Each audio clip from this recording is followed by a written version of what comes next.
Hello, I'm Joe. This is my first accounting class here.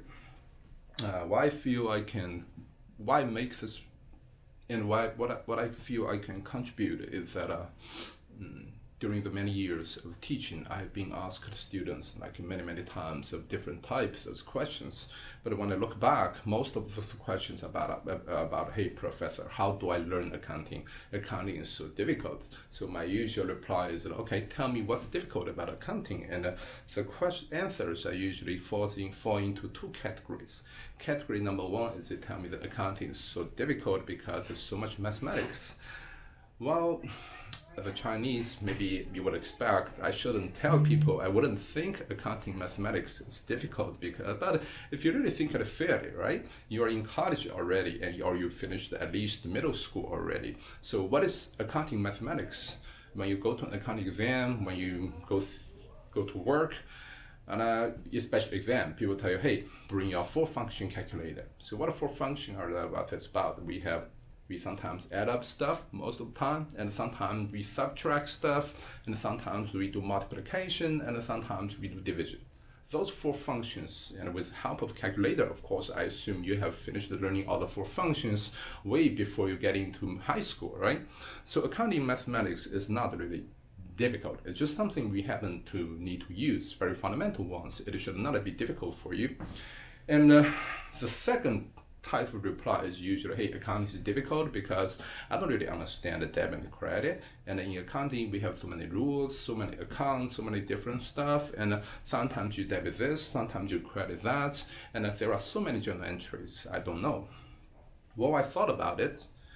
And I started being teaching what I'm going to present here is to my students because to me, accounting is a subject. It's a subject that you spend several years, expensive B school tuition, right, to get through. And many people, unfortunately, when they sit in accounting classes, they expect accounting to be taught like some people give you an instruction manual.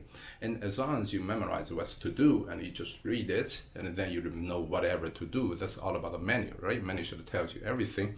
But in reality, it's the same. If it's really as easy as a manual, then you shouldn't spend so many years. Maybe 6 months in college or in high school is more than enough for you. After all, how many people can memorize every detail of a menu, right? So accounting is not like such. And actually, we have accounting for a reason, and because business people who run business, they feel that's what accounting rules, whatever we have, best for them is the most efficient way for them to document what happened, and for everybody else who are interested in those business to see what has been going on and to understand what might happen in the future.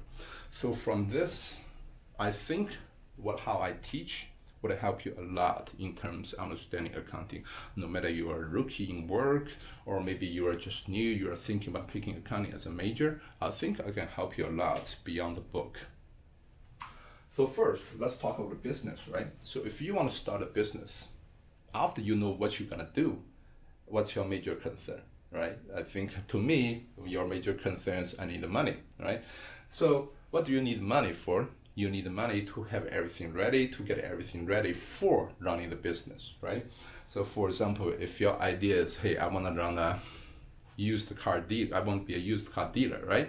So you are thinking about getting money, you contribute some of your own money, you find your friends, some people who know some people, and your friends' friends or your relatives, you contribute your own money. Every of you contributes their own money, and you put it together, you become owners, right? You run the business together. And of course, for most businesses, own money doesn't really suffice if you want to make the business bigger. So most businessmen always think about, hey, let me go to the bank, go to the credit union, go to the other places, PayPal credit, whatever stuff, to get more money, right? To get more money. So here, for running a business, we have two parties first. Those who contributes capital to the business, contributes resources to the business, right? We call them creditors and owners. What are creditors? You borrow money from the bank, they become creditors. You borrow money from somebody else with big muscle and weapons and baseball bats. They become the creditors as well. And you can also contribute your own money from your deposit, your sister's money, siblings' money, and whatever people you know, right? And you run it together. Those people become owners, right? So for a business, after you get enough people, creditors, owners, which you figure out with enough for you to run the business, right? So you got to start it. So to start your business hopefully has some resources, right? And once you borrow from the bank, once you get money from yourself, what it has was cash. Right? But is cash enough for you to run a business? Unless you are in the cash business, right? It's not enough. What you're gonna do is you have to convert cash to other combinations of assets. I mean, some cash remaining to keep your company liquid, and you have to turn other stuff. Like I said, if you run a second-hand car, if you run a second-hand car dealership, right? You have to first have enough money to buy second-hand cars from other people. You have to lease a big space of land or buy a piece of land. You may have some build an office. You may hire people. Those different stuff, right? So if cash is not enough, and you need to turn cash into other forms of stuff, assets, right? And of course, during this course, you hope what you're doing can bring you money. And then why do you need to, and you hope what you spend is less than what you can earn. And why do you know this? Because those people don't become part of the business for free, for creditors, but they demand, right? They demand before the debt is due, they demand interests. That's the return they get for lending the money, right? And when the debt is due, you either renew it, keep them still being your creditor, or you pay everything off, right? And that's what the creditors demand for lending you the money. And what the owners demand, if you're the owner, everything else you paid for, whatever you make, the business make, and whatever is spent to generate what they make, the left goes to owners. If there's a lot of remaining, owners are happy because they made a lot of money. If there's only little remaining, or what they spend is more than what they earn, so owners are unhappy, but they have to eat it. That's the price of becoming owners. I mean, you might get a lot, but you are also losing potentially losing a lot too, right? So here, actually, we have our initial accounting map marked quite clearly, because what does it look like? It looks like something like we think that, okay, if you look at accounting, right? On the left-hand side, this is what they have to run the business, right? On the right-hand side, this is what they owe other people, okay? What they should give, and those people who have big stakes in the company. And why we say this, because only if the business do well, you can pay the creditors interest on time, in time, and pay off their debts. And even if you make enough money, you can keep owners there, and you can attract even more owners, make your company bigger, right? So those things are essential for running a business. And then after that, we are thinking that how does a business become bigger and operates? I think everybody understands, right? For a certain period, any period of time for a business, they will have income. Meaning that you make money, right? But of course, to have income, you have to have some expense. You have to pay to get income, and hopefully what you get is more than what you expense. So income will subtract the expense. Let's put it this way, right? Other than payment to creditors. I just want to separate those for this moment, okay? This might be different from what you learned in accounting books. And it gives you an idea of how much the business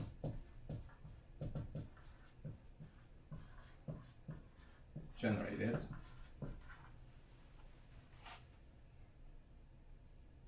for creditors creditors and owners.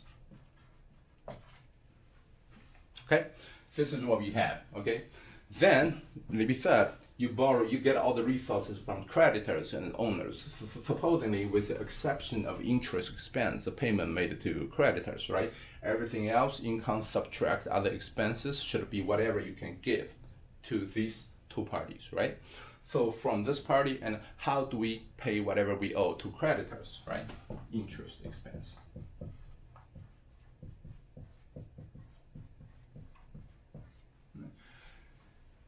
How do we, I mean, technically speaking, everything after interest expense left belong to owners, right?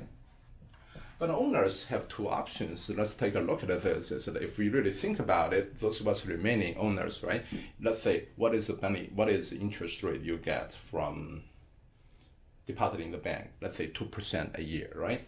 Also, let's think about, let me ask, right? How much do you think if you buy investment homes, maybe 6% a year after every maintenance, whatever stuff, right? So if you figure out, hey, my business is paying me off based on what I contributed, 15% a year or 10% a year, maybe it's best for me to retain my money in the business to make it bigger, so my capital is higher, and of course every year if it still gets me more than 6%, 8% return, I think I'm happy for it, right? So I need to retain money in the business if the business is doing well. And on the other hand, every owner have their own life to live, so they need cash every period to sustain their lifestyle, right? Luxury or whatever stuff. So they do need to withdraw money. So technically speaking, how much the business generates for creditors and owners, subtract interest expense is what's left over for owners, which will make owners' contribution bigger, right? But of these parts, most owners would not say that I will keep everything in the business because they need to live, right? They need to do grocery shopping, they need their luxury cars, private jets, whatever stuff, right? So owners want to withdraw part of their earnings into their own pocket instead of keeping in the company, right? So this is what we call dividends. Dividend is, what's left for owners, subtract minus the dividend, which goes to the owner's own bank accounts, will give you retained earnings. What is retained earnings? Those belong to the owners and they chose to deposit in under their name in the company, okay, to keep in the company.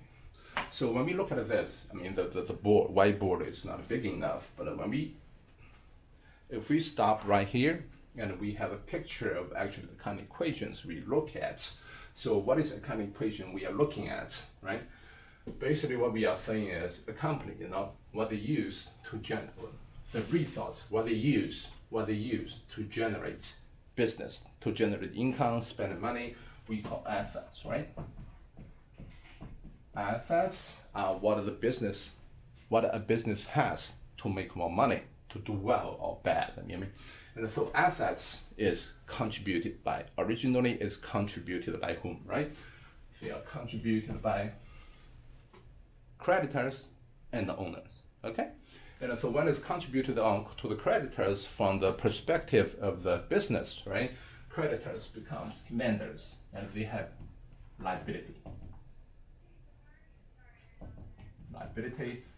They owe creditors, right? And you also have, we say owners, not a typo, sorry. Owners' equity,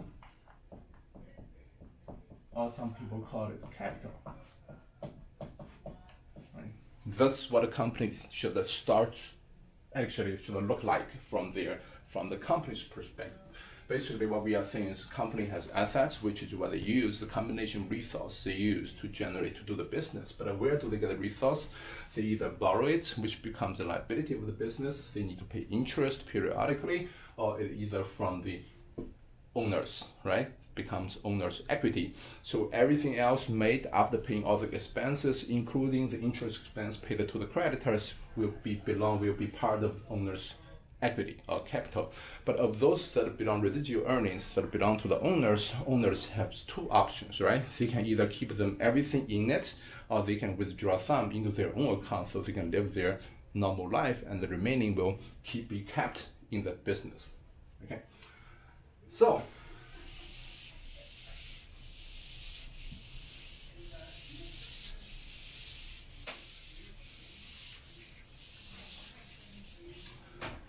if we stop right here, then it's really time for us to introduce a concept which, if you are interested in become businessman, or if you are interested in any business thing, you should really know that we should know that any business from the perspective of business law is treated as a legal person. And what do we mean by treated as a legal person? It means that owners, although they are owners, you cannot just walk into the business and think that, hey, I'm one of the owners, I'm the owner, I need to take care of it, whatever, and get it to my personal account, right? For example, if you buy a few hundred shares of Google, doesn't mean that you can go walk into Google's office saying that, hey, I like the computer over there and let me take it back home because I'm the owner. Business legally is separated from the owners, right? And the only way owners can withdraw their earnings from business is through the method of what we call dividend. Now, of course, there are some shady methods we won't talk about. That's another point of the class. So from this, we know that, but as a business, although it's treated as a legal person, for this particular legal person, they don't need to eat, right? They don't need to go to the gym. They don't need to buy themselves luxury stuff to live. So technically speaking, anything earned by this legal person is gonna belong to the owners. It's just the owners cannot just go there and claim it. They need to go through legal procedures, to get it. So if we think about it, right, we can ask our question, right? So we have assets, we have liabilities, but owner's equity is what? We explained already. Owner's equity is income subtract expenses. Right? Okay, let's put it this way, right? Owner's equity is beginning balance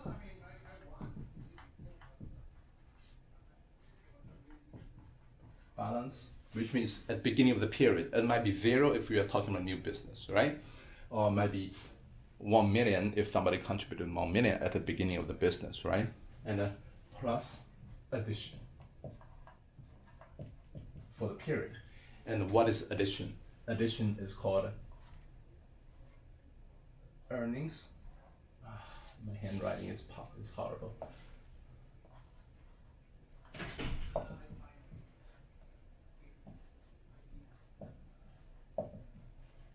Earnings retained in the business, okay? And where do we get earnings retained in the business? First, you gotta have earnings first, right? Earnings is income subtract expenses. It's not subtraction fund. Subtract expenses. This is earnings. And what is earnings retained? And it means that those companies, the owners decide to retain the business to be used as a capital for the business, right? So minus dividend. What is dividend? Dividend is a portion that owners decide to remove from the business and put into their own pocket for their personal uses, right? After that, everything is retained in the business. So if we break this, what we're gonna have is that assets equals to liability plus beginning balance of equity, sorry. Beginning equity, right? Plus income subtract expenses subtract dividend, right?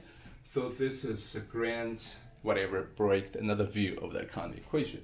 And if we further remove it, moving the subtraction items to the left, what's gonna happen is assets plus expenses plus dividends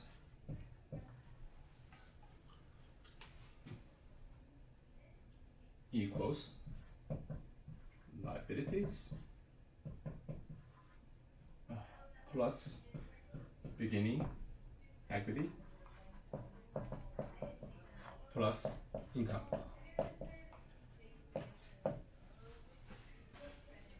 Now I think this is quite clear, and if you have been exposed to a little bit of accounting before, surprisingly you will find that for a business, we know that my company have more assets, we debit. When they have more expenses, we debit. When a company has more dividends, we debit. And when a company has more liabilities, we credit. When they have more equity, we credit. And when the company generates income, we credit. So basically we remove that everything is changed in the same direction in terms of debit and credit together. But of course, I don't want you to memorize it just as if it's a rule. And we can still justify it with the concept about a business we explained already, right? So if you look at it, when we run if you look at it, we can see that, right? Here, on the right-hand side, it's about what the company, the capital has, where they get a capital from, or how the company gets what it has to do their business. And on the right-hand side, it tells that what this company has in general sense, right? And what do I mean by that? So if we, from the legal person perspective, right, we said, okay, when a company generates income, who gets it, right? But like I said, a company, a legal person, they don't have personal use for the income they generated. So technically speaking, every penny they get, it belongs to the owners, right? So when a company generates income, they owe owners more. Can we see that? So here, any income from this broader perspective is treated as an increase in the liability to owners. So we have income on the right-hand side as liability, okay? But we know in a fair business world, there's no reason for you to generate an income without any cost to you. So what is the point of having expense on the left-hand side? So let's say there's a transaction, right? The business spent 800,000. They sold inventory, which they spent 800,000 on, and they sold the inventory to some people, make $1 million, right? So when the 1 million came in, the 1 million becomes like a semi-liability to the owners. So owners will say that, okay, now I have 1 billion more in the business. But hey, think about it. Is this really 1 billion more? Because of course it's not the case, because to generate the 1 million revenue, the company actually expensed or used or consumed 800,000 worth of inventory. Can we see that? So the 800,000 inventory that is consumed becomes expenses, right? So the business knows, okay, the owner knows, okay, the business don't owe me 1 million, they owe me whatever is 1 million, subtract 800,000. So the expense becomes a reduction in the liability, all right? Like in the semi-liability to the owners. So income becomes the liability, can be treated as if you think it as if it's a liability. And expense is a reduction in liability, because it's technically the business tells the owners, hey, look, I get you whatever money here's for you, generate the revenue or income for you, but to do this, I spend some of the resources. So this should be deducted from what I owe you, okay? So dividend is the same, right? Dividend is the same. Basically, let's continue what we talked about, right? So 1 million sales, subtract 800,000 inventories consumed, give you 200,000. So seemingly like the business actually owes the owner 200,000. But is that a case? By the end of the year, the business will take a look and say, hey man, You withdraw 50,000 because you need the cash. So you withdraw through the form of dividend from the business already, 50,000, right? So as a result, this dividend you withdraw becomes a reduction item in what I owe you because I paid you 50,000 already. So dividend like expense, they become reduction in this semi-liability we talk about that is owed to the owners. So here we understand when the company has more assets, they debit, right? And when company has more liabilities, they credit. When they have more equity, they credit as well because this is a liability. But when a company generates income, they actually they belong to owners, right? So it's like the business on the creditors. So here we credit as well, right? And when the company to generate income, when the company expends some stuff, consume some stuff, which becomes expense, so they decrease liability. So when we have more expenses, if it's a reduction in liability, we debit. Same logic for dividend. Okay, so here's the first class, and if you have any comments, whatever stuff, feel free to tell me, and so I can improve this.